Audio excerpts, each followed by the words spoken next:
What's up? What's up, everybody? Welcome to a brand new episode of Part of the Problem. I am Dave Smith. Rob is off today. I am running solo, but looking forward to today's show. I think I got an interesting topic to get into. Before we get the show started, I should remind you good folks that I will be back out on the road again soon enough. My lower back is dreading it, but I will be in San Diego back at the American Comedy Company May 1st through 3rd.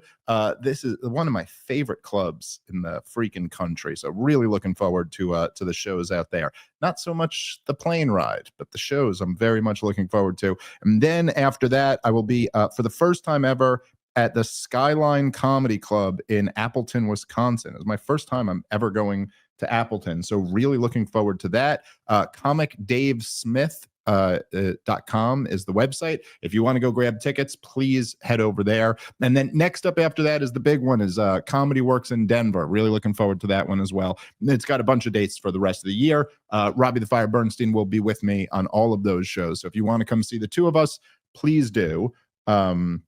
It's really a lot of fun, and I really love going on the road with Rob and meeting a lot of you guys who listen to the show.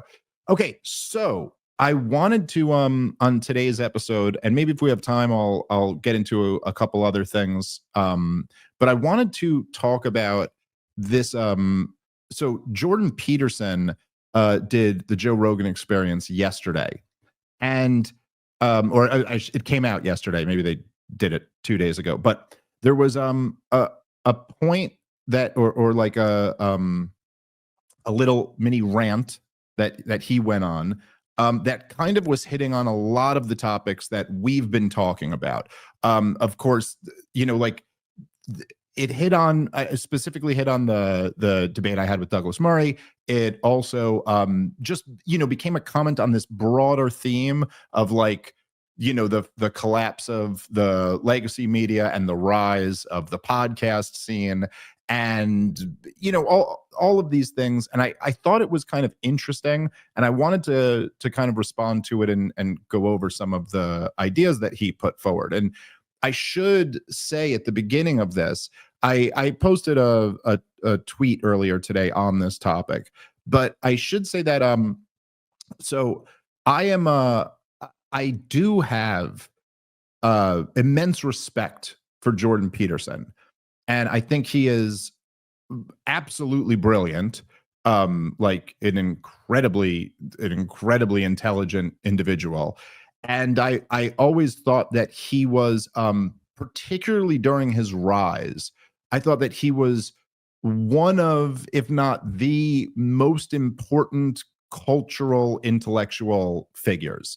And his stuff on his book Maps of Meaning was phenomenal. I thought his whole rise to fame around, I guess it was around 2017-ish, where he was kind of standing up to the most insane excesses of woke college insanity was, I mean, like, to say it was important would be a huge understatement. It was crucial.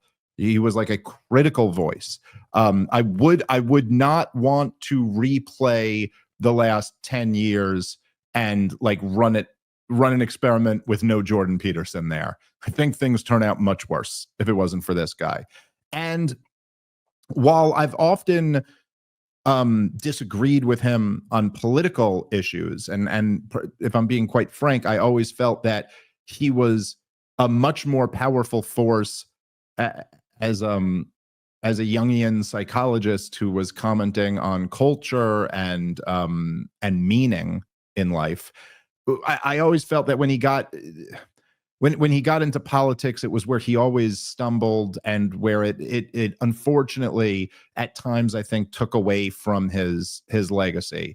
And that's not to say that he's always wrong when he's talking about politics. I mean, there's been things that I think he's really nailed.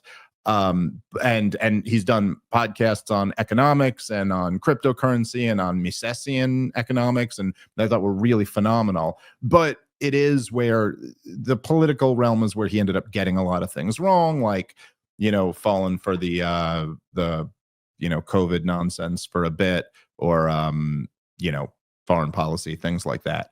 And it's a shame in a way to me. Like, I wish he had never gone to the Daily Wire, and I wish he had stayed there, but okay, whatever. That's just me.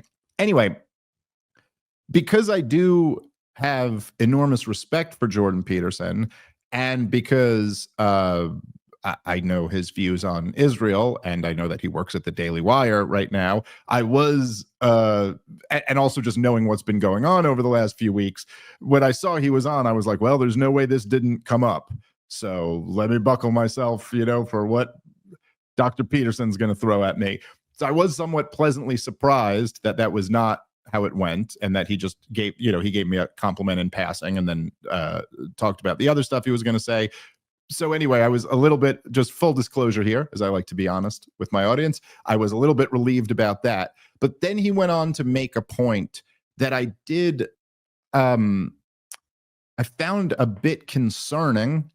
And so I wanted to play this clip and kind of give my thoughts on it, because I think I think there's something important that Jordan is missing here, and I think it's important for people to be aware of it. And so with the audience I got, I'm going to do my best to try to make that happen. So let's start the clip, and then I'll jump in when I feel it necessary.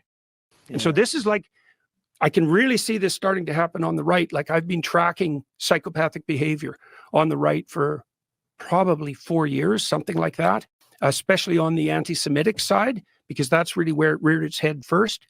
And there's nothing more annoying than a successful minority. Right. Now, that's part of it. And I'm going to I might as well get myself in trouble right away, too. Yeah, for sure. Well, this is a third rail subject. Well, so it's a real terrible subject. It's interesting because if you don't criticize it enough, you're compromised. If you criticize, it's like, when it comes to anti-Semitism, like, it's one of those things where you can't separate. It's a religion, and it's also a race, and it's also a government. Mm-hmm. That's where things get weird. Right. And then there's also the concept of intelligence agencies and compromise that also gets attached to it, the manipulation of world markets and money, and there's a lot to unpack. And then there's regular Jewish people. Nothing to do. Well, the Jews, too, they're very successful. Yeah. And so what you would expect from a purely statistical point of view is you'd expect them to be overrepresented at the extremes. They're also a walled garden, right? Meaning it's very difficult to join. They don't proselytize. They don't try to get you to join. Right. And they're all very tightly knit. They call themselves the Klan. They're all like locked in, the Jewish Klan, not KKK. The problem with that term has been compromised by the Ku Klux Klan. But I mean it as terms of tribe. Well, community. Yeah, community. They're very tight knit. Obviously, of Nazi Germany in Eastern Europe, you have. All right, hold on. Can you pause it for a second, Natalie? Yeah, of course. Yeah, is it all choppy for you? All these complex things are. Okay, so just like a couple thoughts on what was said so far. So,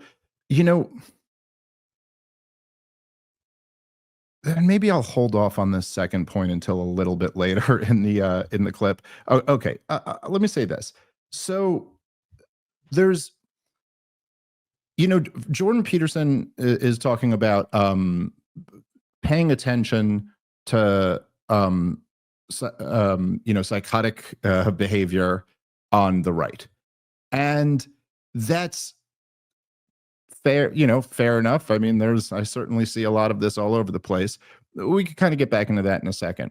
I do think that, like, if you're going to attempt to do this, to like tackle the idea of anti-Semitism on the internet, I suppose is what we're talking about here. I'm not sure really where else people are claiming it's happened, or college protests or something like that. At least that's where people claim it happens. I think it's important to, like, if you want to get into this and you want to come on Joe Rogan's show and start like kind of pushing back against this, and I've said this for many years now, and again, for whatever it's worth, not that it matters, but like I'm Jewish and I don't like Jew hatred, and so okay, it's fine to to bring this up and try to smack it down. I think there's nothing wrong with that necessarily. But I do think you're going to be coming from a very weak position. Like, again, this is it's kind of true for any group. If you really want to take them down, I think what you're going to have to do is address what their issues are.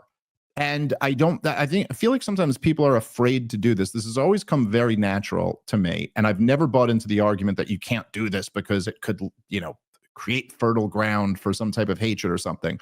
But almost every dissident group, every radical group, they almost always have they have a list of grievances. Almost always some of them are reasonable. Almost always some of them are not. It's a fairly simple statement, but it's almost always the case. Now, I suppose there could be exceptions where that's not the case.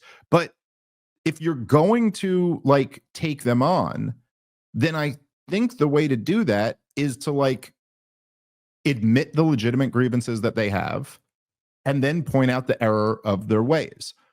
I think Joe gets much closer to this here than Jordan does.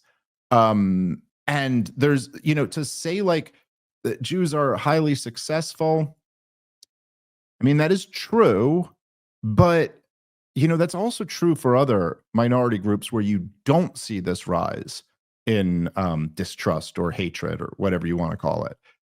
There's, Asian Americans are killing it.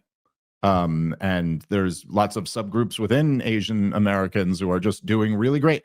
Far better than the native population, far better than American white people. And in fact, this was always one of the go-to talking points against people who were arguing with woke leftists back years ago when that used to happen, before they were totally discredited. But they would say, hey, we live in a white supremacist society. And then some right winger or some conservative would say, well, if we live in a white supremacist society, why, what's the evidence of that? And they'd say, well, white people make more money. They have higher net worths. They have higher, higher education, all these things. And they'd say, okay, but Indians beat white people. So then aren't we an Indian supremacist country? This would always be that. But yet over this last 18 months or so, nobody is really claiming that we've seen a dramatic rise in anti-Asian hate. And there's even there's other subgroups in America that are doing very, very well. And so to just look at that, isolating that one cause doesn't seem to really tell us much of anything.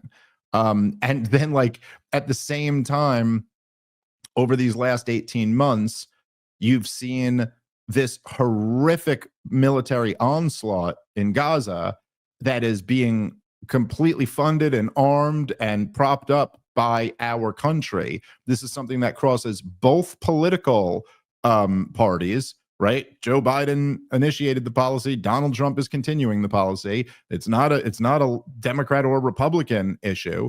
It is like a third rail that you are, I know people like to nitpick. I'm going to say you're not allowed to talk about it. I shouldn't say you're not allowed to talk about it, but let's just say there is a steep penalty to talking about it. And for many, many years before the rise of the podcast scene, it's just simply nobody was just going to talk about it. It was just you're gone. You're not allowed to do that anymore. I don't know how anyone could look at this and not think that that's at the heart of the matter here, or at least a major, major contributing factor to what's going on. And so I'm just saying, if you want to take on people for being anti-Semitic, I don't really think you're actually even engaging in that conversation if you just say, oh, they're successful and everybody's jealous of them.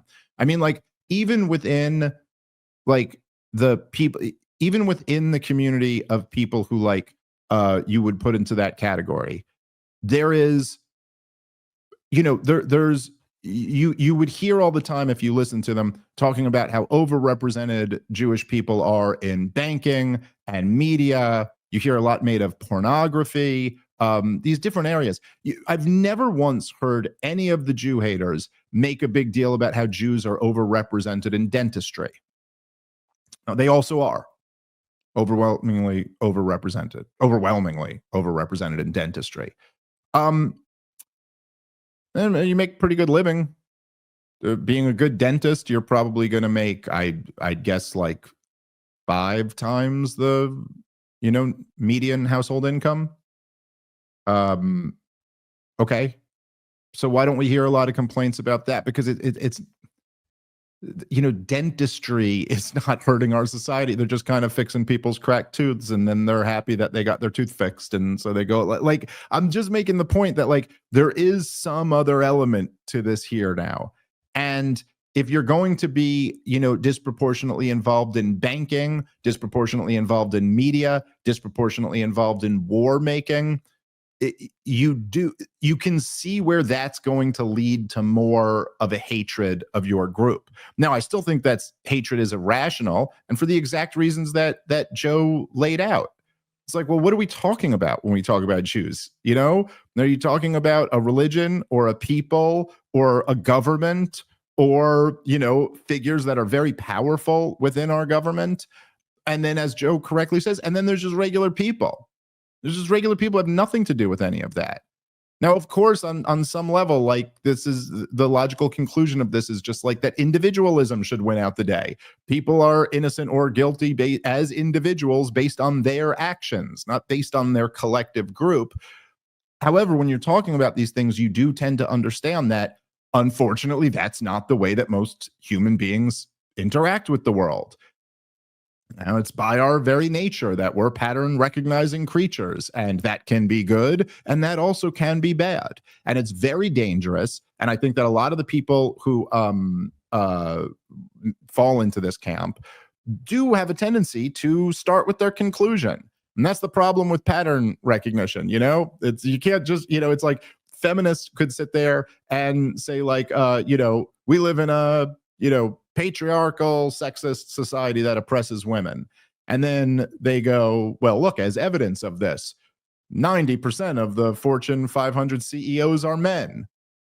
And it's like, okay, but you're starting with your conclusion and then working backward, because that doesn't really prove anything about how our society is male dominated. It certainly doesn't. It's the Fortune 500 CEOs is not a comment on what life is like for men. It's a comment on what life is like for 500 men. The top 500 men, like this is your average guy, has absolutely nothing to do with that. And so I think there's a similar thing there. There's a similar argument that you can make with Jewish people. And there's like, whatever you think about the government of Israel or the Israel lobby's influence on the American government, whatever you think about what's happening to the people in Gaza, like, that really does have nothing to do with Bari the accountant who lives down the street. And like, it's insane to hold him responsible in some way for that. Okay, like, I do think that is the correct answer. But at the same time, if you lived in a neighborhood and like a large black population moved in and they started committing like rapes and assaults and murders at wildly disproportionate rates, and then you saw a rise in anti-black racism, I don't think I would look at that and say like, geez, I cannot put together what's going on here. Like, I do not see one thing as being a major factor in the other. Now, obviously, it's still in that situation very unfair to just blame some black dude who moved in who didn't kill or rape or rob anybody. Like, okay, we could be against that too. But if we're going to have a conversation about why there's this rise in racism here, you're probably going to have to address the elephant in the room. All right, guys, let's take a moment and thank our sponsor for today's show, a brand new sponsor who I'm absolutely thrilled to have on board, and that is Blackout Coffee.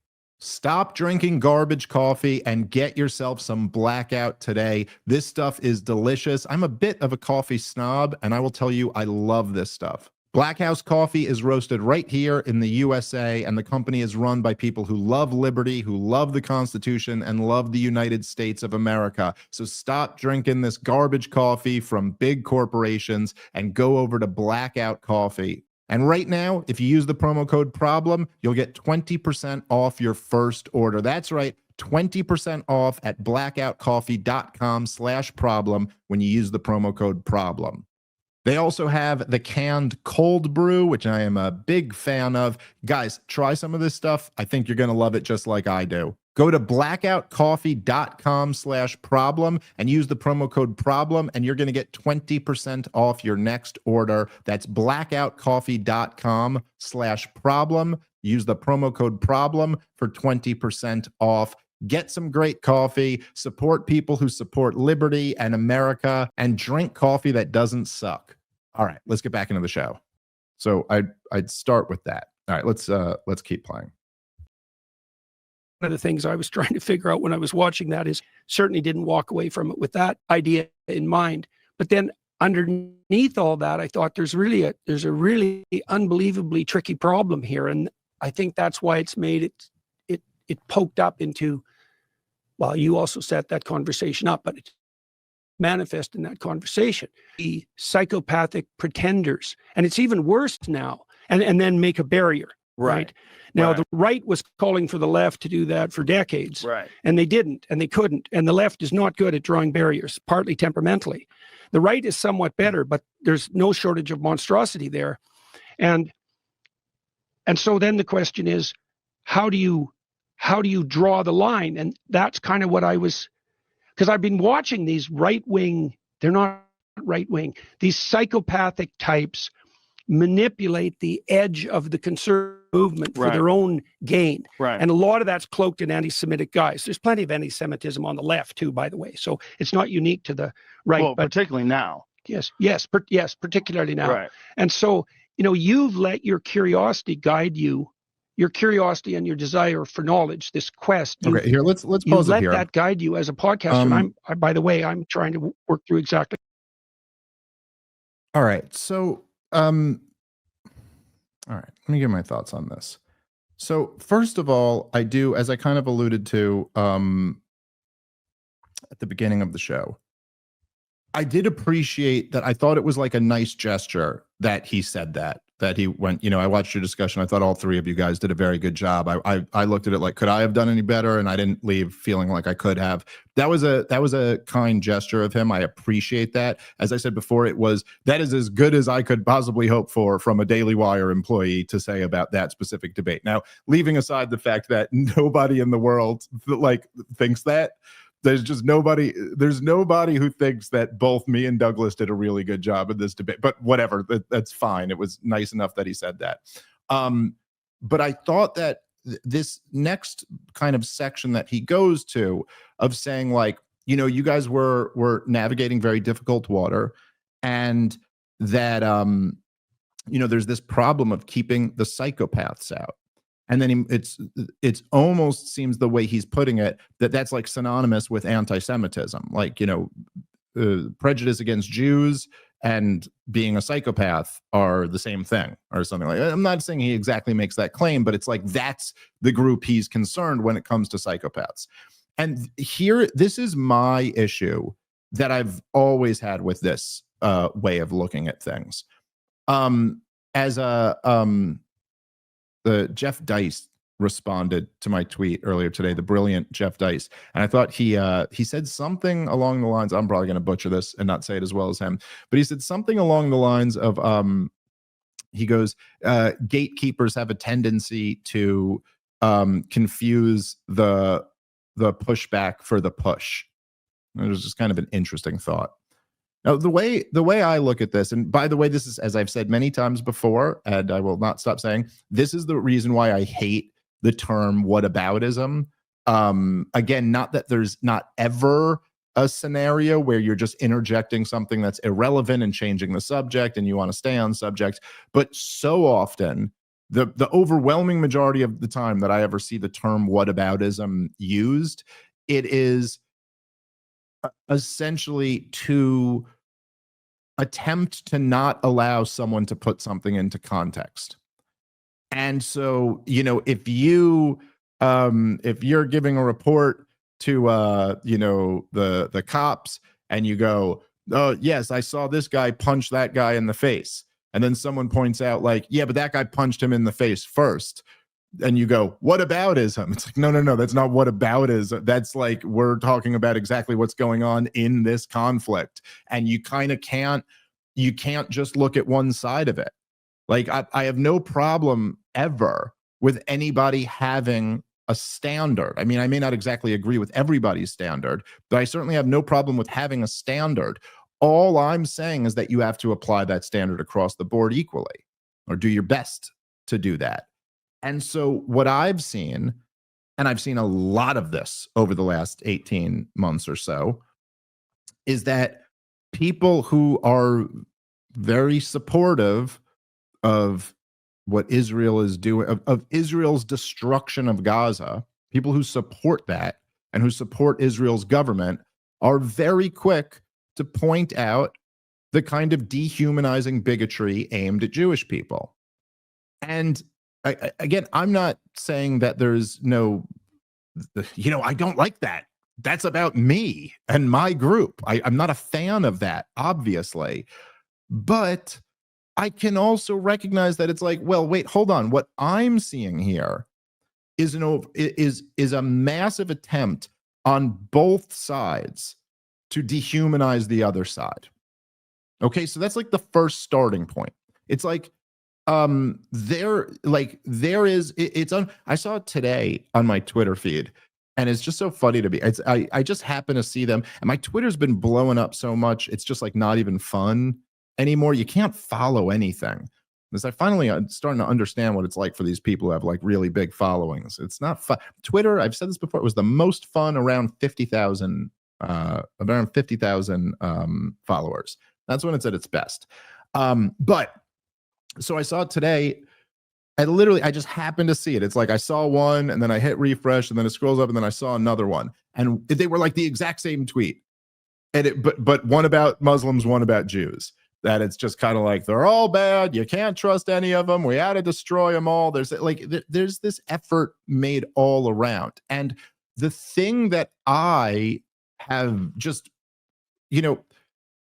I've just noticed this a lot. Like there is a different, in a weird sense, I think we all kind of have our priors and our biases. And I think there's just not nearly the sensitivity to anti-Muslim bigotry or anti-Palestinian bigotry that there is to anti-Jewish bigotry.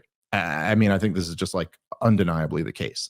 And the amount, again, Donald Trump, the president of the United States of America, called Joe Biden and Chuck Schumer Palestinians as an insult, like as an attack.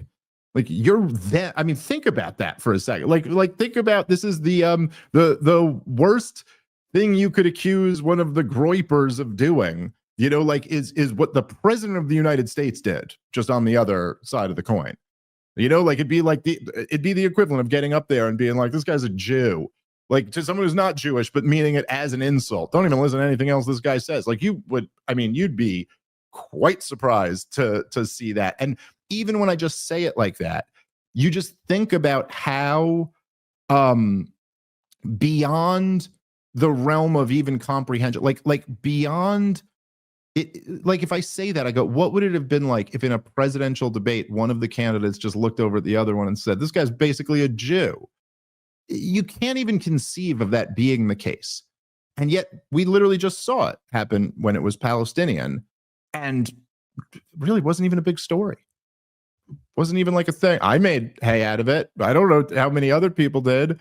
I think Crystal and Sager over at Breaking Points did, but not too many more. It wasn't like a major news story or nothing.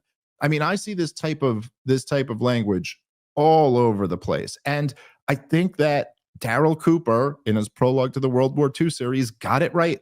He got it right when he was just like, this is like a spirit that animates people. And it's a very evil spirit. It's the spirit that leads to the worst atrocities in human history, where you can like find a way to tell yourself that this entire group of people is just dehumanized. And then once you do that, well, what really are crimes against them? There's not just one side to this. And You know, it's so like, because you think about it like this, like you're talking about gatekeeping and finding a way to how do we know, you know, who Joe Rogan is supposed to have on and who he's not supposed to have on, and you know, there's psychopaths out there and you don't want to have any of them on. If we're having a conversation about psychopaths, and Jordan Peterson, you know, who I think it's like, I got to say, I'm a little, for somebody who's like a clinical psychologist, it's kind of throwing this diagnosis out there rather loosely. And I understand that's not technically a diagnosis, but you get my point. I think that it's like, well, let's be really specific. If we're going to do this, let's be really specific, and let's not only focus on one side of this issue. Let's look at like the entirety of it. And if we're talking about there being psychopaths who need to be gatekept, explain to me how the people who are advocating that we drop bombs on babies are not like the first candidate for that job. They're not like the first ones we'd look at and be like, how about the people who have advocated for 5 disastrous wars in a row that they all said would go great and all turned into catastrophes, and are now advocating for the next one with no sense of humility about the 5 disasters they just advocated for? Does that not rise to the level of being considered? Or is it only when people say mean stuff about Jews on Twitter? You know, like, listen, like I said, my bias is I don't like the mean stuff about Jews, but I'm just like, I can't be a liar. I can't just be inconsistent on this. And then it's actually much worse than that. It's even much, much worse than that. Because it's not just that, like, you have one side who's, you know, like advocating for bombing the crap out of people, and you're not considering them, or you're not bringing up any of the deal. But it is so much more, like, as I said with the Donald Trump example, it is so much more, it's so much uglier, and there's so much more power behind it. You know, like when we're looking for, say, these cluster B psychopathic tendencies, and we're looking at, well, that is one thing to consider for sure, but also like they're like means and power and ability to do the thing are a huge component to it as well. You know, it is quite possible that there were more or as evil people as Adolf Hitler who just never rose to being the Fuhrer of Germany. It was just some guy, just some poor guy. Maybe he would have killed a whole lot of people if he had had the opportunity, but he just never had the opportunity to. And history does not concern itself as much with that person. We're a bit more concerned with the one who actually became the Fuhrer. You know what I mean? And so there's like, that matters too. And I do just think that when you're gonna look at a target of like, who are the bad guys who must be kept out, and you're picking on the pushback, the reactionary movement, and fine, like, you can look at their worst excesses, and there's a lot to critique there. I'm not denying that, but like, compared to what? And who's really got power behind them? Who's got like the force of government policy behind them? And it sure as hell ain't them, you know? And like, as I've said before, at this point now, I've done many public debates on the topic of Israel and Palestine. And I've watched many other public debates, so too many to even remember how many. And I have, in my experience personally, I've had at least two different people who I've debated. Well, three. Okay. I think 3 people that I've debated have straight up, with no qualifications or qualifiers, with no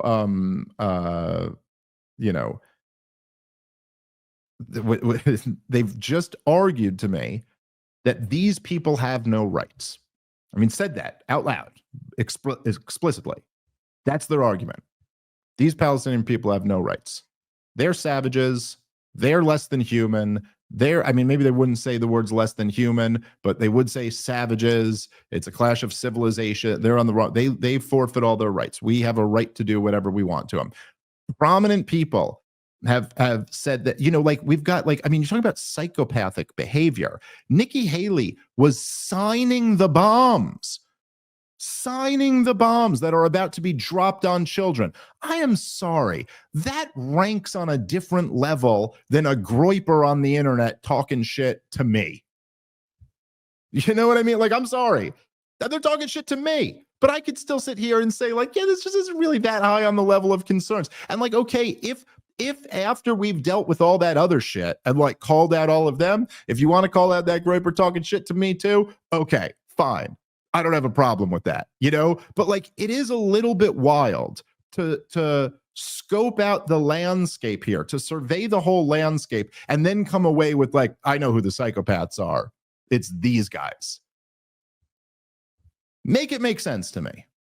All right, guys, let's take a moment and thank our sponsor for today's show, which is My Patriot Supply. I love this company. Let me ask you something. If the grocery store shelves went empty tomorrow, would your family be ready? This is a question that I think about a lot, and that's why I trust My Patriot Supply with my family's food security. And here's why. They've helped millions of Americans prepare for the worst, and they have over 70,000 five-star reviews. Personally, I like their 3-month emergency food kits. I like to have them on hand. And right now, you can get it for $200 off. That's a huge discount. And believe me, My Patriot Supply almost never offers deals like this. The food kit gives you 2,000 calories a day per person for 3 months. The food tastes great. It lasts up to 25 years. It ships free with delivery in as little as 2 days. So take advantage of this deal by going to preparewithsmith.com. We can't control what's going to happen in the world, but we can control how we prepare for it. This $200 off discount is only for a limited time, so don't wait. Preparewithsmith.com is the website. Go there right now. Get peace of mind while it's still available at preparewithsmith.com. All right, let's get back into the show. You know, like I'm sorry. This is just a little bit too nutty for me.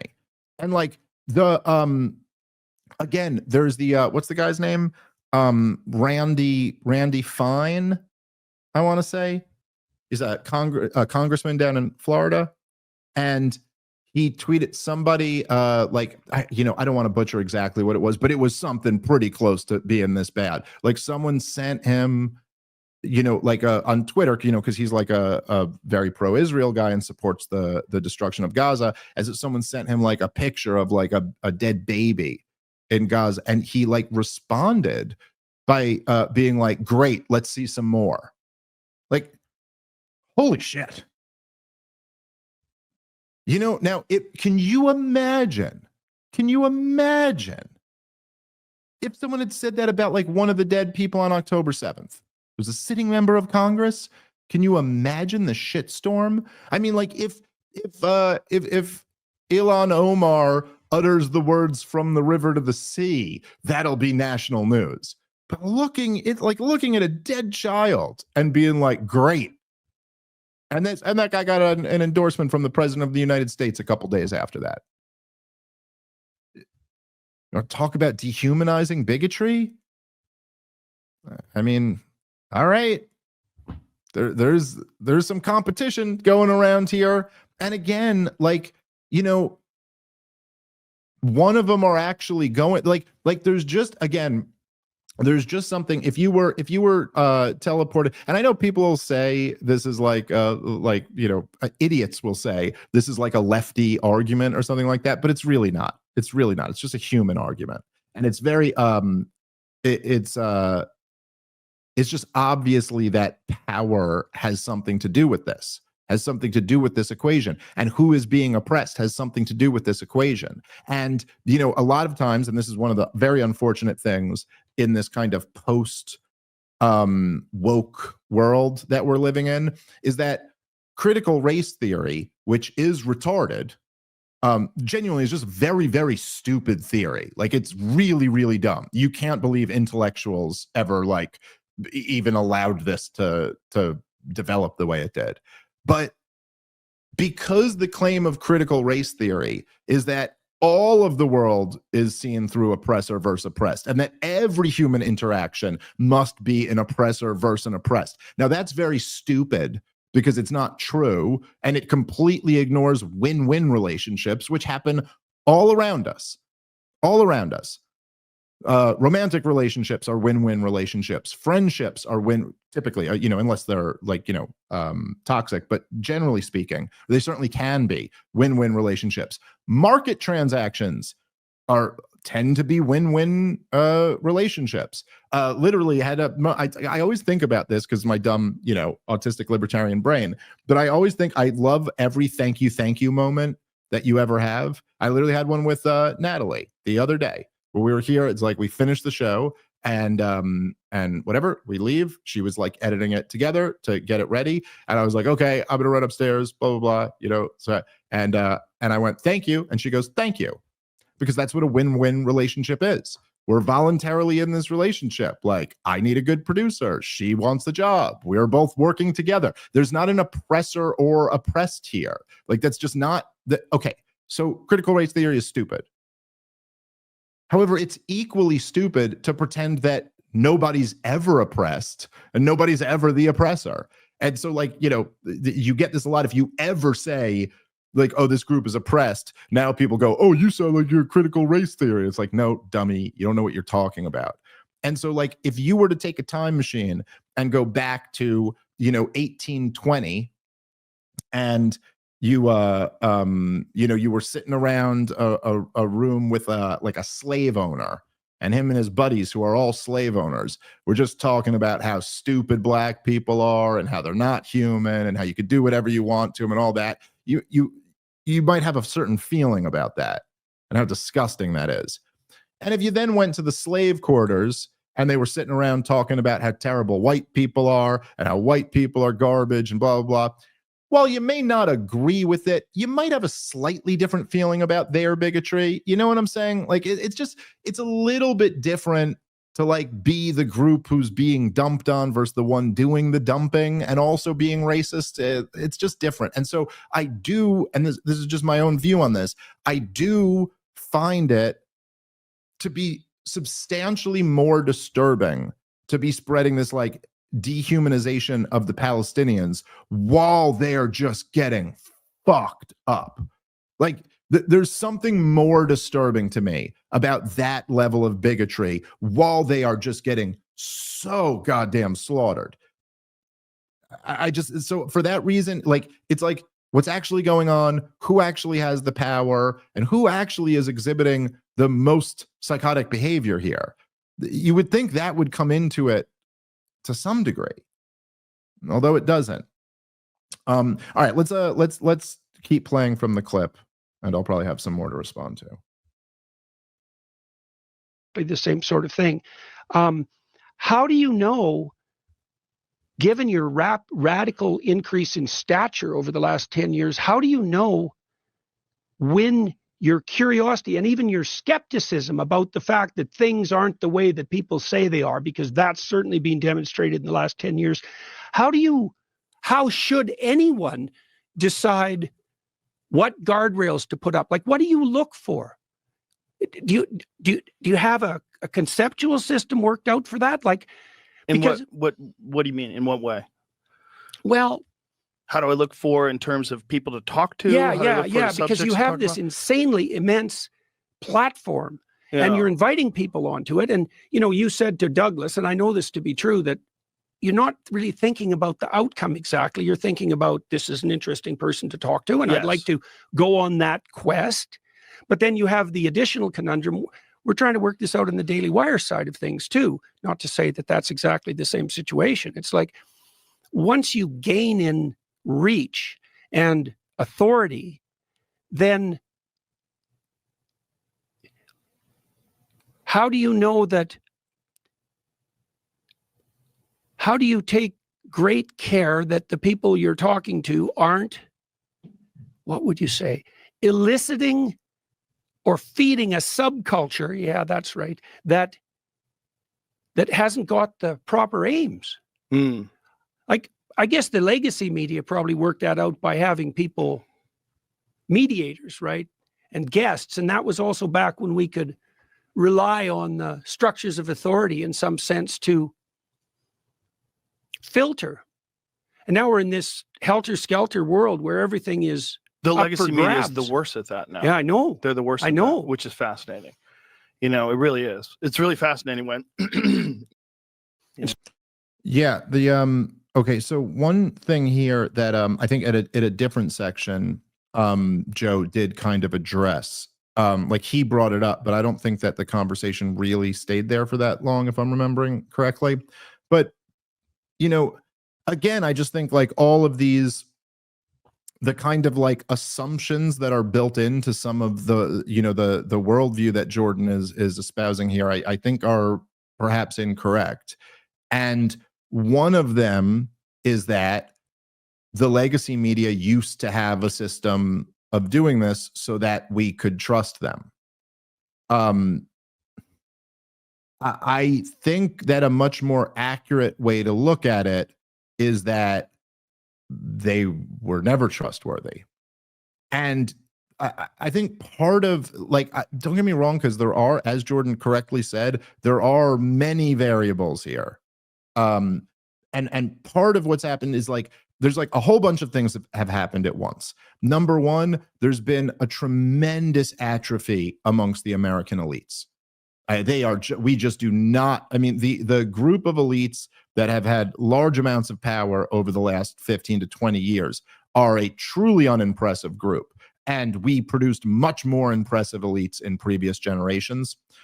Also, at the same time, and related to that, the country has been spinning out of control in many different ways. What you can look at, of course, the debt and the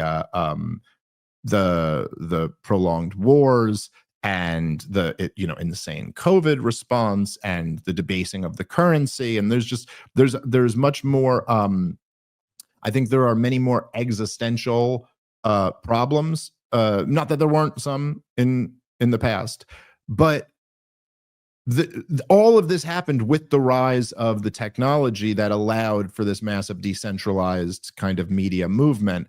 And so now people are almost at the point where they go like, all right, well, they've been lying about us about everything for the last decade. Maybe they've been lying about everything for the last 20 years, maybe the last 25 years. But, you know, like in your mind somewhere, you're like 40 years ago, 50 years ago, that's when you could trust Edward R. Murrow and all these guys. But I don't actually think that's the case. I think that back then we just had slightly more impressive elites.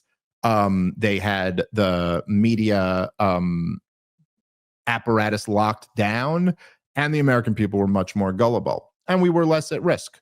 We were America. We were on top of the world. It's just, what are you going to do? Complain about this? No, the economy is going pretty good.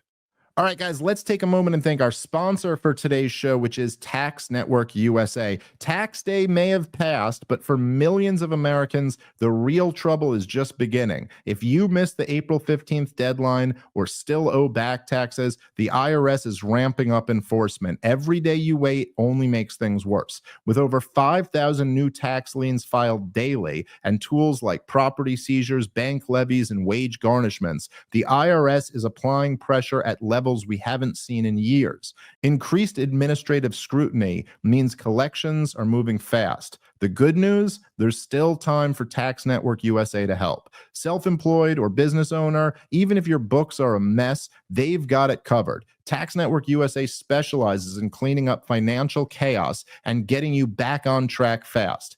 Even after the deadline, it's not too late to regain control. Your consultation is completely free, and acting now could stop penalties, threatening letters, and surprise levies before they escalate. Call 1-800-958-1000 or visit tnusa.com/Smith. You may have missed April 15th, but you haven't run out of options. Let Tax Network USA help before the IRS makes their next move. Once again, tnusa.com/Smith.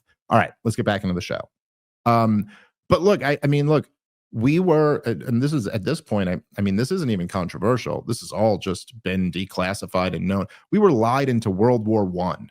Okay, we were lied into the Vietnam War. We're like, there were massive, like organized propaganda campaigns to lie the American people into certain policies. And that these, I'm just pulling out a few wars. I mean, there are so many examples of just like crazy shit that the CIA was doing, that people in the government were doing, that went completely uncovered by that old corporate media apparatus. And so I think that that's not who I'd look to as like who figured out the example of, you know, how to gatekeep. But I will say that it's interesting to me to see a lot of the people. I want to try to say this as carefully as I can without. Okay. A lot of the people who were the champions of free speech, at least this is what they always said when they were arguing with the social justice warrior types. They were the champions of free speech. They opposed the gatekeepers. They opposed labeling people as bigots, certainly like in this collective manner. They were fine at the end of COVID, not at the beginning. But at the end of COVID, they were fine with saying, like, to hell with the expert class, to hell with gatekeepers. They got everything wrong. You should be questioning all of this stuff. But again, I'm not trying to be a dick here, but none of them were actually good on COVID when it mattered. I mean, correct me if I'm wrong here, but I don't think any of these guys were. Joe was fucking heroic the whole goddamn time. But okay, leaving that aside. But now the ones telling him about how he's got to gatekeep, they actually get like, what have you gotten right? You know, now that's not Jordan Peterson. Jordan Peterson got a lot of things right, particularly culturally, spiritually, in terms of the role of masculinity, a lot of that stuff. But like, I don't know, he's also gotten like a lot of the, you know, like a lot of political things wrong. I mean, he got COVID wrong. He was saying that Kavanaugh should step down when the accusations first came out, and then they turned out to be complete bullshit. And like, maybe you're not in a position to dictate who should be gate kept out. I certainly wouldn't like put myself in that position of being like, look, here's what you got to do, Joe. I have never, in all of the conversations that me and Joe Rogan have ever had, I have never once even dreamt to have the nerve to be like, well, let's talk about who you're having on the show and who you're not having on the show. It's like, Jesus. It just kind of seems to me like the problem that the Daily Wire is having, as he says over there, it seems like the problem that all these guys are having is that, oh shit, this whole thing we've been advocating for this whole time, this whole free speech and, an end of censorship and an end to whatever, all this stuff. Oh shit, it's resulted in some very compelling critics of Israel getting big platforms. That seems to me what the beef is.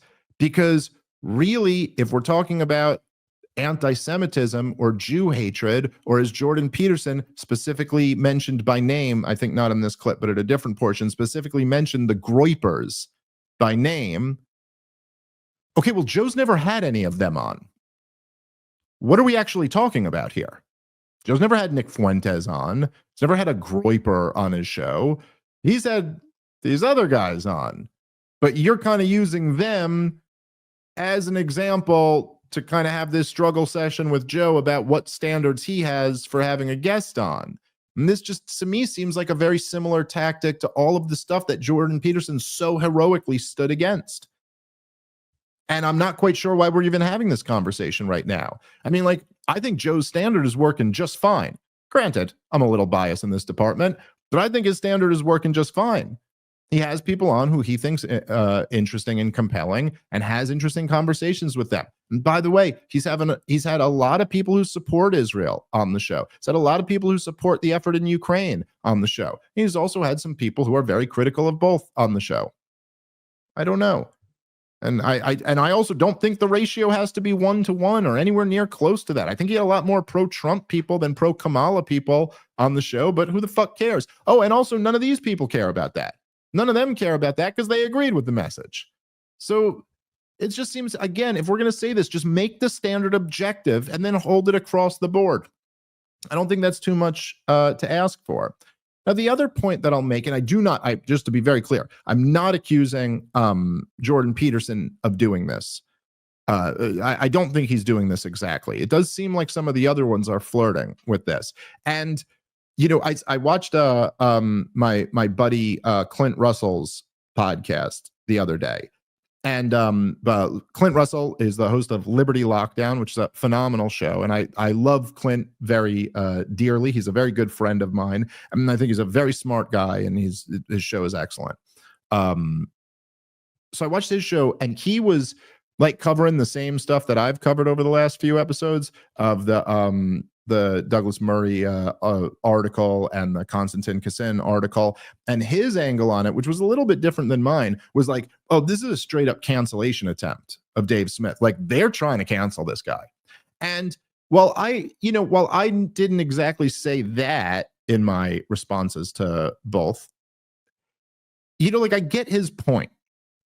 And essentially, like, what he was saying was like, well, look, and, go watch the episode for yourself. Maybe I'm butchering this a little bit, but I think the point was something like, he was like, well, look, when you're talking about these standards and these, like only the experts should be here and, all of this, it's like, well, what are you really saying? I mean, you're essentially saying, hey, Joe, don't have Daryl Cooper on anymore. Don't have Dave Smith on anymore. Don't have Ian Carroll on anymore. Now, this is, in its purest sense, advocating censorship. Now, you could say that they're not advocating, at least explicitly, that like the government intervene and decide who's going to be on these shows. And they're not advocating that like the social media companies determine this. But you're still just going one level beneath that and advocating that the host of the show doesn't have these people on. And, part of it is that even they know that they can't just turn around and advocate tech censorship because everyone will call them the biggest hypocrites in the world after spending so many years of not doing it. But I wish, like, I don't know if any of you guys noticed this, but I certainly noticed this even when Jordan Peterson's saying it. It's like, this is very vague. Like, what are you actually suggesting? That Joe shouldn't just have conversations with people he finds interesting? What are you advocating that he do here? And then the final thing I'll say about this is that, I think that Jordan, the fact that he calls out the Groypers by name and picks them, when, as I've demonstrated throughout this, again, I'm not exactly saying here, I'm not saying that there's nothing to criticize about the Groypers. And I've got a strange relationship with some of them. It's a little bit of a strange situation because some of them have very much appreciated some of the views that I've taken. I think some of them have appreciated some of the ideas that I've been helping to kind of mainstream a little bit. But then again, I'm a Jew, so a bunch of them hate my fucking guts. And their leader, Nick Fuentes, is at this point, I would say I can count on him to trash me anytime I start making waves in any way, which I think is shitty. And so whatever. My dog in the fight isn't like that. I'm trying to defend him and these people. I'm just really, what it comes down to is that I just believe what's right is right. And what's the truth is the truth. And what's fair is fair. And also, like, I'm not, as some other very prominent people seem to be, I'm not what we used to call back in my time, back in the 80s and 90s, I'm not a little bitch. And by the way, that is like, just not being a little bitch is like, that divides all the people into like two even categories that, and then one can kind of be dismissed. But I just like the fact that Nick Fuentes says some mean shit about me is just not as important as the fucking destruction of our country, the destruction of Gaza, the fucking 7 wars that we've fought in the last 20 years. It's not on the level of any of this. So like, who really fucking cares? By the way, I know this triggers the fuck out of some of my Jewish friends, but like, that's how I feel about all this fucking anti-Semitism on Twitter. It's like, yeah, it's comments on Twitter. Who fucking cares? It's just not that important. You could try your best to spin it. By the way, you just sound like a woke leftist when you do. Yeah, but the history, the legacy of slavery, or something. Yeah, what are we actually talking about? What are we actually talking about in the present right now? But I will say that, like, if you're gonna go out there and call them out, if that's your move, then I do think if you want to be effective with that, then maybe you're actually going to have to take on some of their arguments. And I don't agree with a lot of their arguments, but they've got some. They've got some. And I think if you're going to call them out like that, maybe you should address them. Maybe that's the way to do this. I also think there's something, particularly for me, as somebody who's followed Jordan Peterson's work and, again, really admired so much of it.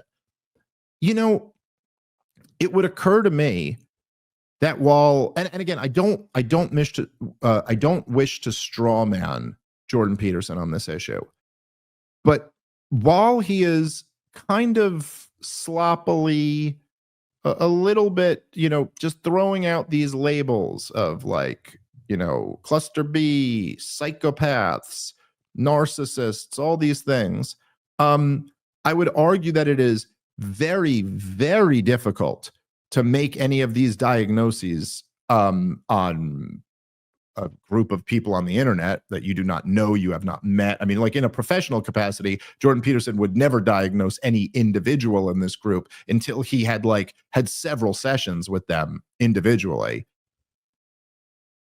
But it does just occur to me that perhaps a lot of those people are the exact disenfranchised young men who Jordan Peterson was supposed to be the champion of. And for so many years put his neck out there and said, no, society is like leaving these people behind. And they're people too.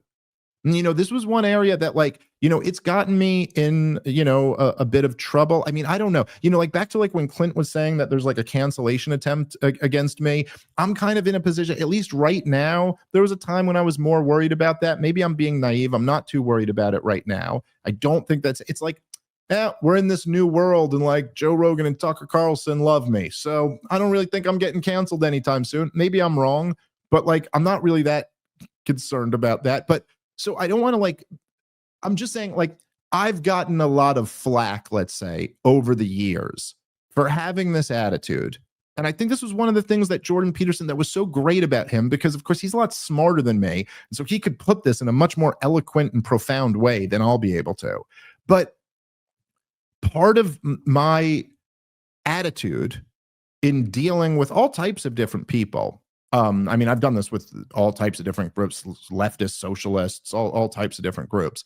But the one that's caught me flack has been with, like, the alt-right, the groypers, the kind of the people who some might call anti-Semites or racists or whatever term. I try not to use these terms because I want to use, like, a term that they'd agree with, but maybe that just, you know, as a placeholder.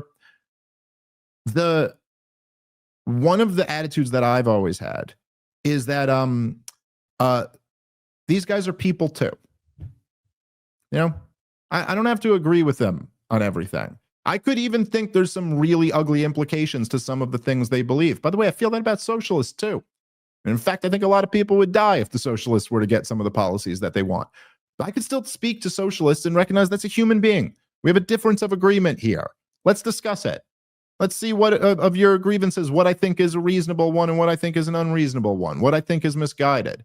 And I just think, of all people, for Jordan Peterson to kind of, like, at least, I'm not saying exactly he did this, but at least he gave the appearance of kind of casting this aspersion across this wide group of people who I think are, you know, like, many of them are the people who grew up under the regime that you made your career fighting and ultimately defeating.